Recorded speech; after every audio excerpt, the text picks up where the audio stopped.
Yung mga nakapakinig, yung mga naka-attend dito, ha? O, so yun, simulan na natin. Napakabilis lang nito. Tanong lang, paano nyo malalaman? Paano mo masasabi? Paano mo malalaman pag kung ano yung tama sa mali?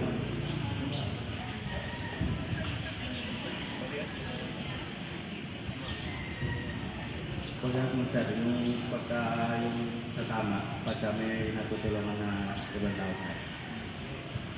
Tapos, yung sa mali sir, parang ano,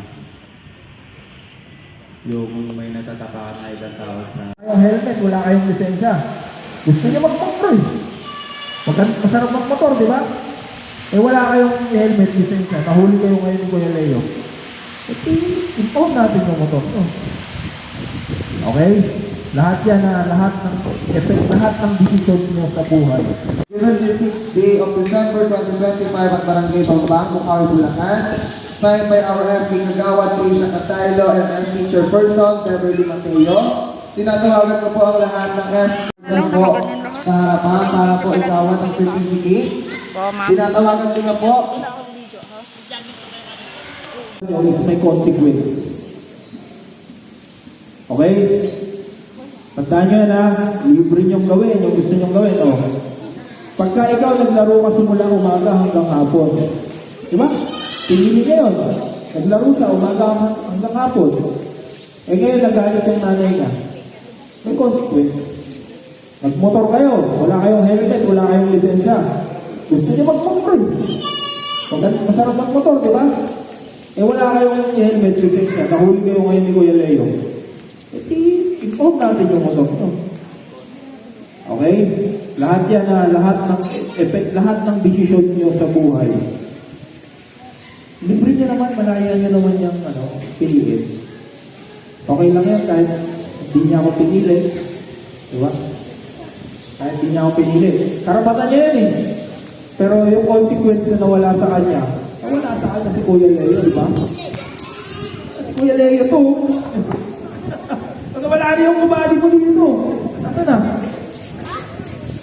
Ako muli. Wala na siyang buho. Hindi ka side. Maliwanag tayo dyan ha. Barangay Bambang yun. Yung mga kabataan ng Barangay Bambang, malaya kayo kung ano yung gusto nyong piliin. Pero may mga consequence, may mga karapatang parusa. Or, di ba? Tama ba yun? Lagi nyo tatandaan yung consequence ha. Yan lang, maraming salamat. Muli po, palakpakan po natin ang ating patrolman, Sir Leo L. Manibo. Kaya sa amin, yung mga nag-iimbestiga sa stasyon, may mga, huwag naman yung isipin, nakunin yung cellphone namin ha. May mga confidential na mga pictures doon, o kaya mga video sa mga cellphone namin. Kaya hindi ko magenta-genta yung cellphone ko. Sayang. Pera ko pa naman yun. Hindi na binayaran yun. Para sana makapag-upgrade din ako ng iPhone. Pero hindi ko pwedeng gawin kasi may mga picture ng aking mga kliyente doon. So, sinta din yun sa cellphone ninyo. Tsaka sa CCTV ng bahay po ninyo. Nakita ninyo yung kapit-bahay nyo. Ano ka rin mga sisi niya? O may ginagawa sa likod bahay. Nakita nyo doon sa CCTV nyo. Eh, galit kayo doon sa kapit-bahay nyo. Anong gagawin nyo? Ipopost nyo yung nakuha sa CCTV nyo? Hindi pwede. Kasi makakasuhan na naman kayo doon. Bakit ninyo ipopost yun? Hindi naman nila pinahintulutan na i-post ninyo doon. Same as sa pagkuha ng ebidensya. Ito na, yung mga nagnakaw sa bahay. Ang kapitbahay mo, meron siyang CCTV. Kita-kita kung sino pumasok sa bahay. Kaya lang sa kapitbahay, kaaway mo, o di kaya ayaw niyang madamay, kaya ayaw niyang ibigay yung copy ng CCTV. Hindi natin siya pwedeng pinito. No?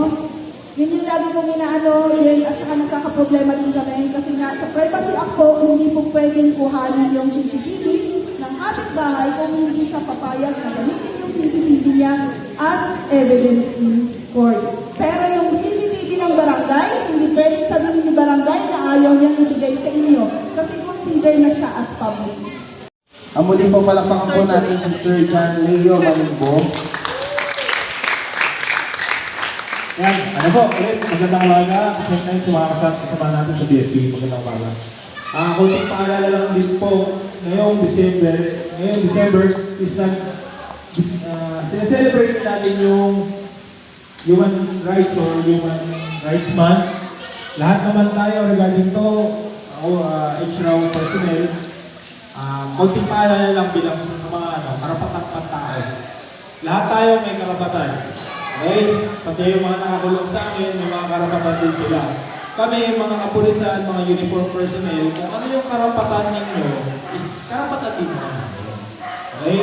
Yun nga, tulad ng sabi ni Ma'am, sa pag-video, pag-picture, kung hindi pumayag, huwag pilitin. Okay? Tulad din namin, although public servant kami, pero may mga karapatan din naman kami na dapat sinasangguni sa amin. Kaya, lalo na rin po sa inyo ha, tulad ng mga lecture ni Ma'am Leos, napaka-trend yung mga lecture niya regarding sa social media, social exploitation. Hindi nyo nalalaman na ini-exploit na pala kayo ng ibang tao. Okay? Maliwanag tayo sa karapatan natin guys. Mga karapatan natin, no? Karapatan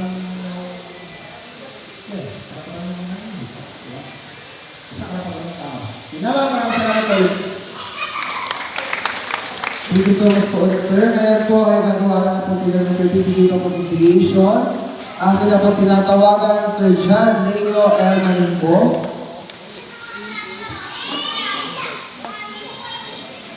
Next po, si Ma'am Lee Mayos. At syempre si Ma'am Brilliant Reyes.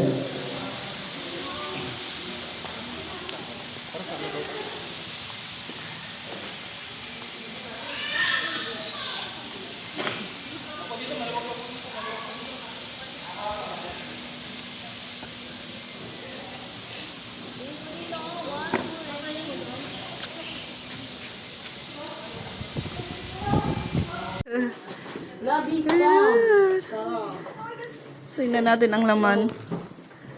May spam ba? Ah, ganyan siya. Sige na po, kayo lang po, para sa inyo lang po talaga.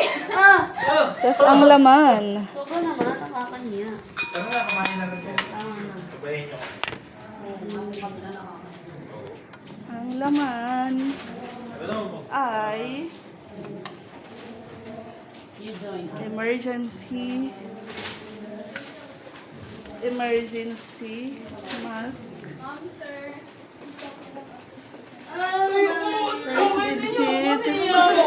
First aid kit. Thank you so much, SK Bangbangs. Bangbangs. Dami ng Bangbangs. SK's Bangs. Sige, lagay ito. Tara, kumain na rin po kayo sa bayan. Ah, ang daming band-aid. Tingnan ko yung laman. Ah, ito yung flashlight ba? May flashlight pa sila, oh. Pumatak to, di ba? Ang dami nga din nila. Ah, ito. Kailangan nga yan. Kasi, Natago ko po ulit yan. Sige po. tapos piece, ay, ano, Knife po. knife and lighter. Diba? Nakikita naman eh. Kinalkal talaga. So, yan siya.